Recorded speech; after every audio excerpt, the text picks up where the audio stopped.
of sexual harassment.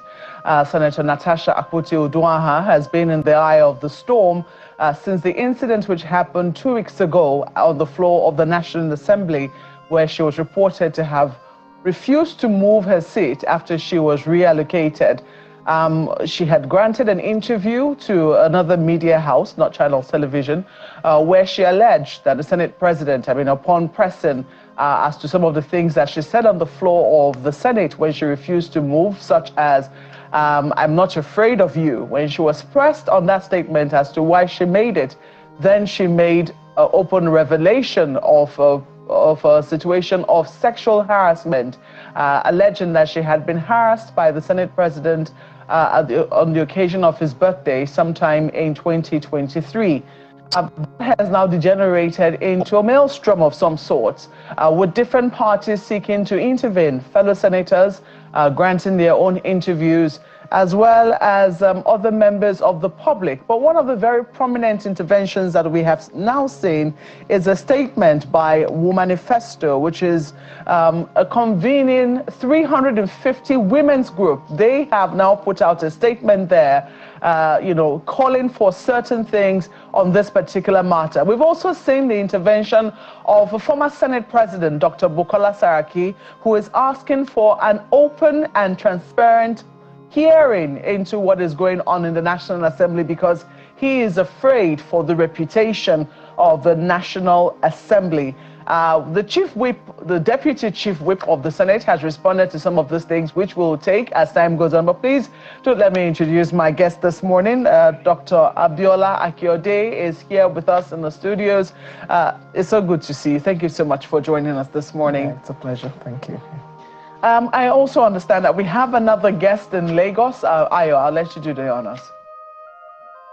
Monday Ubani is here with us. He is a senior advocate of Nigeria, at many other accolades. Thank you so much for your time today. Thank you for having me. Okay. Well, I think we should do the ladies first thing this morning. So, Dr. Akinode, you have your group, Womanifesto, has released, you say you are a coalition of over 350 women's rights groups. So I imagine that, all of you have come together to release this particular statement. And the title simply says, National Assembly Imbroglio. Nigerian women demand a public hearing. That is at the heart of what it is that you're demanding. Part of what you said the past few days have tested the pulse of Nigeria's commitment to uphold the integrity of the Nigerian Constitution, specifically the National Assembly. You also say that at this stage we consider this initial response here. You're talking about the Ethics and Privileges Committee. You say you understand that the original conflict was referred to the Committee on Ethics, Privileges and Public Petitions for disciplinary review. At this stage, you consider this initial response by the Senate as no longer adequate to assure concerned Nigerians that the fact of this unprecedented crisis will be transparently unearthed and resolved. This is your statement, and it will seem that it is in support of Senator Natasha Akpoti. But there are those who will say that in this sort of sensitive matter, is an open hearing to the favor of somebody who actually makes his allegations? Well, open hearing is important because we are concerned about the country as a whole. This is an allegation against number 3 in the entire nation. And of course, it's an issue that has become public. So it's important for us to have an open hearing so that it's transparent. There is a challenge about the committee in the National Assembly, the National Assembly Committee. And of course, people are also afraid of the likely bias that, they might have, on this issue. So having a public hearing allows for everybody to see, and they do that. So it's not like the first time that we're calling for that. We see several things that is being done at the National Assembly, which has been heard live. So because this is an issue that concerns, and sexual harassment, we remember the Me Too, at the international level, and other sexual harassment issues that has even happened in this country. The permanent secretary of the Ministry of Foreign Affairs was removed for that issue. So if such a huge allegation has been made against a principal officer, number 3 in this country, everybody wants to know, how is this going to go? Especially because we also know that we don't have an effective or efficient response system in this country that could be unbiased or accountable. And that's why let all of us see, just like any other panel, that they've held, in the National Assembly. So, and that's why we're asking that there should be a public hearing that should allow for accountability, for transparency, for an open discussion on this, so that people can see how the issue will be resolved publicly. When I started this conversation, I did say it was a matter that started over seats. Yes. Seating arrangement was what, initially was the situation. And, even a lot of people did think that it was not proper to be moved without notification, etc., etc. But we've since been told that this is Senate rules. This is how they operate in the Senate. I mean, we heard Senator Ireti Kingibe say that her own seat has been moved 4 times. Do you think, there are those who are alleging, I'm reading the statement of the chief whip now. He is saying that this is an attempt to detract from the particular matter which, was initially, I'm trying to see if I can get the exact words. He says that, he says it's a matter that was sought to detract from the original situation. I mean, when the former Senate President Bukola Saraki wrote, asking for this open hearing, given his own instance, he tried to differentiate between the two and say, no, the accusations against former Senate President Bukola Saraki was in his position as Senate President, but that this is against, it would seem, the person of Senator Akpabio. I don't know whether you make any differentiation there. Well, I really don't see any difference there. One, because Senator Natasha is there as a distinguished senator, and this happened during, a tenure, as a senator. And I think that's why it's important for us to be clear when it comes to the issue of sexual harassment. Sexual harassment is a grave allegation, and oftentimes we always look at the law aspect of it. In terms of, what is the evidence that you have when sexual harassment, is being alleged? And so I hear people say maybe she doesn't have any evidence and all of that, but that's not correct. Let me quickly read that statement. He says, in contrast, what we have, this is the statement of Senator Onyekachi Peter Nweboyi, who was the Senate Deputy Chief Whip.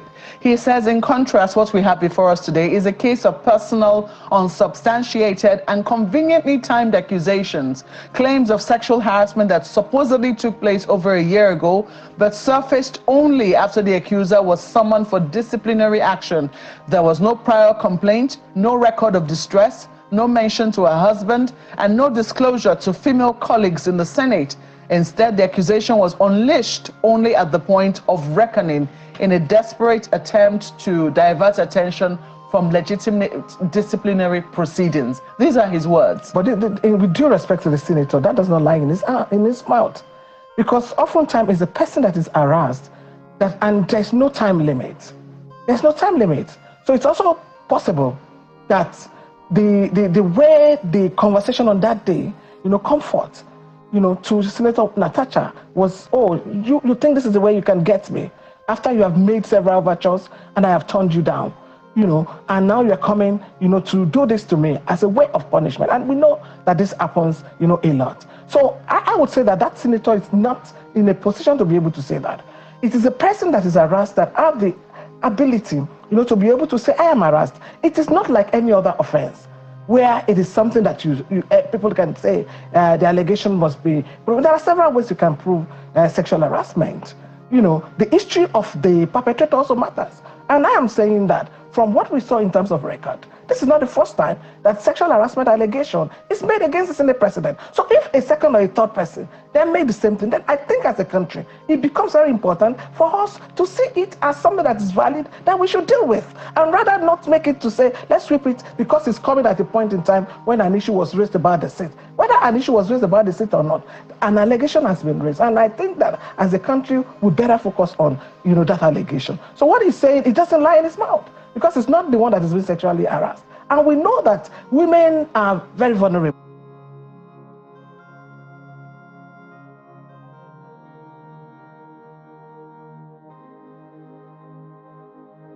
to sexual harassment. So when you get to a level where that has happened to you, you can raise it at any time. So for me, you could also read meaning to what happened on that day. Our outburst was not a natural outburst that, somebody like Senator Natasha would do. So it could also be that was a background, behind it. And that was why she had to, and, she said it on that day, that she has a lot to say, and I cannot be silenced. So meaning that there were also other things, behind what she put forward, on that day. And for me, that is the issue. So it doesn't lie in that distinguished Senator Smart to say that maybe it is the time has gone or maybe it was a distraction. What distraction? It was an allegation. So then allow her time to prove it. And so it doesn't have to be also something that you have to, people are talking about recording and all of that. You don't need a tape recorder. There are circumstantial evidence, and I am saying that as long as you can also prove that there is a history of sexual harassment that is being put against the perpetrator for a while, that's circumstantial evidence, and there are other ways. You can use psychological expert. People can use, and who says she doesn't have evidence? So let's wait and see. Well, let me go to Mr. Monday Oyinkachi-Ubani. I'm sure that he has been watching a situation with keen interest. Mr. Oyinkachi-Ubani, I'm sure that you also have your own opinion, your viewpoint on this particular issue. These are some of the requests that are now being made to the Senate of Nigeria, that there be an open investigation into these allegations. Is it something that you will support, this call for open investigation? Yeah, Maokwe, thank you once again for having me. The position of things is that Mrs. Abiola, Dr. Abiola, my good friend, knows that if you have a grievance, a genuine grievance against any person in any institution, there are procedures. Now, asking for open investigation, nobody's against open investigation. The complainant, as a complainant, put any of these complaints before any appropriate channel, or you use the television house, to make wide allegation, and then you are now demanding open investigation. Who constitute that open investigation? Have you been able to channel your grievance or whatever is you are wrong, to that appropriate channel? There are committees, internal mechanism within which to look at this issue. Have you been able to write, or even to the Nigerian police or to any other security agency? When we're talking about, I have seen that rationality has taken a flight, and we are debating over issues that to me shouldn't, we shouldn't bother ourselves about, because the proper procedure has not been followed in the first place. She was mentioning, Dr. Abiola was mentioning that Dr. Akpabio, distinguished Senator Akpabio has been accused, by somebody before. Then if you are bringing issue of character, the complainant that is bringing this issue had also accused 4 persons, politically exposed individuals in this country, of sexual harassment, and did not provide any iota of evidence. The last was even that of Reno Omokri, who have issued a statement. If not that the man had travel arrangement, evidence of how he was not in the country the time he was alleged to have sexually harassed Senator Natasha, he would have been in deep, but Nigerians would have also called for his head and all that. So what we're saying is that if you're asking for investigation, have you reported this matter to the appropriate authority, to the appropriate channel? Let the right thing be done. And then things will take, the normal thing will take its course, But this issue of rationality taking a flight, a lot of sentiment being branded all over the place, to me, it will not in any way help this matter. Let the proper thing be done. You have asked a question. What brought all this? That your seat was rearranged. And the next thing you did was that you went to break it the following day. Then the other day, you now told us all of us should stay awake because we are going to release a bombshell. I was expecting for you to show evidence of the fact, according to you, that you have been denied all the opportunities in the Senate because of the fact that you were, you are being harassed and all that. So one would have wanted that evidence, in the next television interview, but it wasn't. The next thing we hear about, you should come and make me happy, I'm the head of the this and all that. And then the whole world now is going gaga, the man must resign. There must be an open investigation. Please, the proper thing to do in the circumstance, the proper thing to do at this point in time is that if Senator Natasha has any complaint whatsoever, which she has now suddenly remembered since 2023, no problem. Let she channel those complaints through appropriate channel. And then the normal thing will take its course. We have senators who are responding to this. And at the end of the day, it is the institution that will resolve the matter. It's either the judiciary or the Senate. But the public cannot be the one to resolve this particular allegation. That is my take. And that's my advice. If she receives quality advice, let she follow the proper procedure and put her complaint before appropriate channel. And that will solve the entire problem. And also give her justice she really desires. That's my take. I'm just a little curious. I mean, because this matters, we already know that, sexual harassment is something that is very delicate. And it's a grievous one, because this is an accusation against the Senate president, number 3 man of the country, coming from no less than another senator, a sitting senator as well. From your own analysis now, don't you think that it is in the best interest of all the parties, of especially the accused, whose wife, because the Senate president has not released any statement that I am aware of, but I do know that his wife has granted a TV interview, and she has also gone ahead to sue Senator Natasha Akpoti-Uduaghan. I'm just wondering, do you think that don't you think that it is in his own interest that he comes out and let there be a clarity, let there be an investigation, an open investigation into this matter, so that no one is in doubt as to, his innocence in this particular issue? Well, I've made myself very clear. I'm saying this issue of sexual harassment was only relayed to Nigerians on a national television.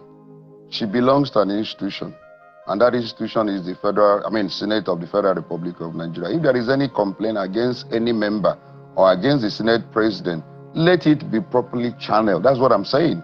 If you don't channel your complaint properly, that nobody's going to pay attention to it. She's alleging sexual harassment, and it's coming up for the first time since 2023, and this was done on a national television. She's a member of the Senate of the Federal Republic of Nigeria. Let she bring her complaint formally and say, this is what I have suffered in the hands of this man presiding over the Senate of the Federal Republic of Nigeria. And from there, the senators will begin to take the appropriate, or she goes to court. Because so you have mentioned, let me finish. You mentioned that issue of sexual harassment is a grave matter. I don't have any issue with that. Now, there are rooms, opportunities, and ways for you to seek redress. If it is within an industry, there is always that internal mechanism to resolve issue of sexual harassment. Or you go to court if you are sexually harassed, to ask for compensation or damages. Or you can also ask for an injunctive relief, for restraining that person from sexually harassing you. There are so many, there are other countries where they have other, bodies that are also set up in order to address matters like this. I'm saying, but you must present your matter first and foremost appropriately through the appropriate channel. You don't go on national television, Nigerians should stay awake in order to hear you, and the next thing is that, the Senate president asked you to make him happy, and that everyone is running up and down and all that, and making a mountain out of nothing. So I'm saying, let she channel that complaint appropriately. We are going to follow it up. Now that she has come to this thing, let she now channel it, and then let us see whether this matter will not be resolved. Or she goes to court. That is what I'm trying to say. There are provisions under the law for you to seek redress for any sexual harassment. Please, over this matter, I am still saying that she has not received quality advice, and to do the right thing, let she channel her complaint appropriately, and it shall be dealt with. That is what I feel, and that is what I know. Okay. I'm sure that part of what you're looking at as the appropriate channels will be through the Senate. Is that correct? I have mentioned there is she can also go to court.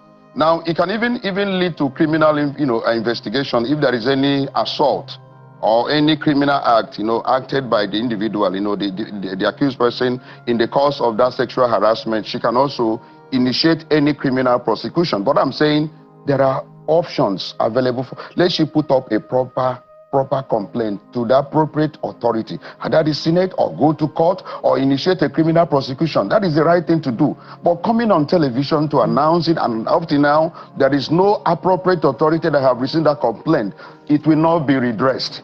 She seeks justice. I highlighted the Senate I highlighted the Senate for a reason, because right now we have a statement from the Deputy Chief Whip, who clearly is very unhappy, you know, with the steps that Senator Natasha has taken.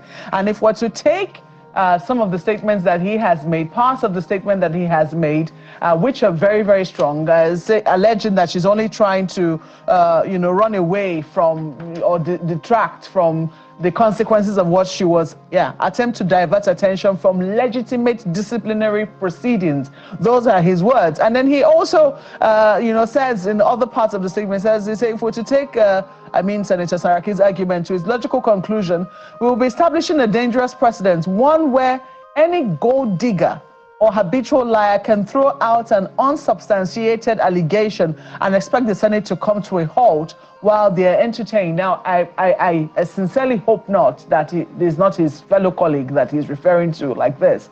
But these are the words of the Deputy Chief Whip of the Senate. Do you think that within the Senate, where she's been referred to the Ethics and Privileges Committee, she can get fair hearing? The matter is now in public space. She has brought it out. But I think, as I said earlier, my advice to distinguished Senator Natasha is to channel her complaint through the appropriate channels, one of which is to the Senate, where she belongs, because she was elected as a senator of the Federal Republic of Nigeria. And they have rules, you know, and regulation that is guiding that institution. So if she has that complaint, let she channel it there. She can also report to the security agencies. And it's not only, you know, limiting it to only Senate.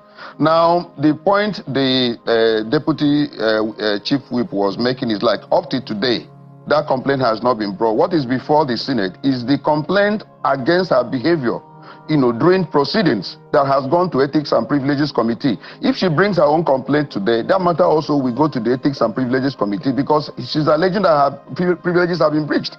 They will look into it. It does not mean that they will conclude and not give her a fair hearing.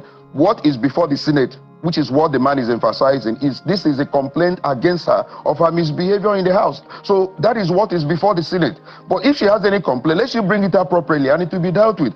Or she can go to the police. She can go to any security agency and all that. She can also, you know, seek redress in the court. Yes. Does the processes of the Senate, yes, one of the issues that has also been raised, yes, is, you know, that there are other women, mm-hmm, in the Senate. Yes. Are there people who also have had such similar situations that you can recall? Almost 3 of them have spoken, and they said they have never been sexually harassed. They were even alleging that she has received more privileges, because I think why she came to the open to allege this issue of sexual harassment is that, according to her, she has been denied several privileges. She has been bullied. She has been tormented in the House because of her. That's what she said. Now, that's why is it correct? No, that's not true, because they denied all the women. There are other 4 senators there. There are 4 female senators. She's only one of them. Okay. Now, 3 of them have come to speak in favor that there has not been such sexual harassment, you know, against them, and they have never had any issue, you know, of being bullied in the House. So if I'm saying that she has one, because it can happen, it could have happened to her, let she channel that complaint to her appropriate channel. That's all. What she's doing is not the proper thing, and I think she's not receiving quality advice. Let me ask, you know, Dr. Akiode, this formality that Dr. Ubani is talking about, you know, a formal presentation, a formal complaint and all of that, do you see any value in it? Well, first let me just respond to some of the things that the learned stick had raised. One, saying that she's making a mountain out of nothing. I don't think that's correct, because that's quite dismissive. And oftentimes, that's what we see when people raise issues and allegations of this nature. So people try to downplay it as if it is not necessary, and that it's a blackmail. So, and you can see that pattern also coming up. And so where you have such patterns, you know, there is also that issue about whether justice can be gotten in that, you know, regard. Yes, the question of formality is one issue, and who says she's not going to do it? So even if she did it yesterday or today, you know, it will make a difference. But she's already in the public, and the House, the Senate itself is also responding to her. So meaning that it's right before them. In other countries, I think that what we should be talking about, especially because of the kind of standard that we expect from the Senate. As a Senate leader, you have been accused of an allegation that is as grievous as that. In other countries, we even step down. and say, yes, an allegation has been made against well, madam, there were other issues, your if you can hear me, madam. There were other issues before this allegation came to the open. One of the issues is the Senate rules and all of that. At the end of the day, it's about the integrity of the National Assembly, the Senate here in question. And those issues, a good number of people have spoken about the fact that, you know, the rules were breached one way or the other. And that this issue that we're talking about now is a kind of response, as Marco also quoted earlier, that, okay, there is a need for certain rules to be set right, but then the Senate is the senator is bringing up these other issues one way or the other for public sympathies and all of that. However, there is also the case, as Dr. Ubani has pointed out, and a number of other people as well, that there is no formal complaint either to the police, to the courts, even to the Senate. But the point I'm raising is that formality, as important as it might stand, but to us and the public, we feel that the Senate President has been indicted in a particular issue, and there should be a response, from the Senate, to this. Then secondly, there are a lot of issues that have been raised by the learned sake. One of the issues is, I asked the question, as we speak today, is there any procedure in the National Assembly that deals with the issue of sexual harassment? I know that at a point in time they had what they call the gender policy. And what we would have expected, that would have given procedures with which people can take, to report sexual harassment. I'm not sure that the National Assembly has that. Maybe under the assumption that maybe things like that are not happening. And the issue you raised about the other three senators not mentioning it, it's not very valid. The fact that three people didn't mention, if I am the one that is being harassed, I have a right to mention it. So she has mentioned it. The formality of it can be perfected, but that does not remove the fact that, she has an allegation and she has put that allegation on the table. And one would expect that to be an issue that will trouble, the National Assembly, because it's troubling the citizens. And the citizens feel that, the Senate President need to respond to this issue. And the Senate as a whole must take this as a very important issue. And let me also say, this is not the first time that we're seeing it in the National Assembly. I could recall that when Senator Oluremi Tinubu was there, she was also harassed in this manner, openly and publicly. So if you have a system that tolerates and, approves of this kind of harassment, so if it happens to you, if you don't know what to do, and I could also recall that at that point in time, when Senator Tinubu was going to report, there were a lot of things that happened.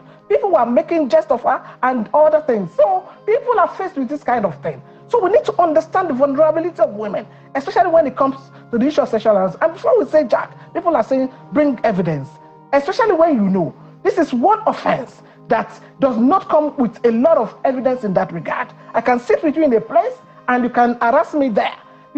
Should I carry video and record her everywhere I go? And that's why I'm saying that in other countries, from what we saw with the movement of on sexual Me Too, we have realized that there will be other things that we need to add up to the evidence so that women who are vulnerable to sexual harassment are not abused, and there's nothing that is being done in that regard. Okay, Dr. Abiola Akede, I'm going to ask you to hold your thoughts. We quickly need to go to Rivers State now, where our correspondent Charles Opurom is standing by. I see that he's in front of the makeshift House of Assembly to give us an update on what precisely is happening, since the governor has now said that he's going to be abiding by the Supreme Court ruling. Good morning, Charles. What exactly is the situation in Rivers? Is it calm, or what are the reactions so far? Good morning, Mark.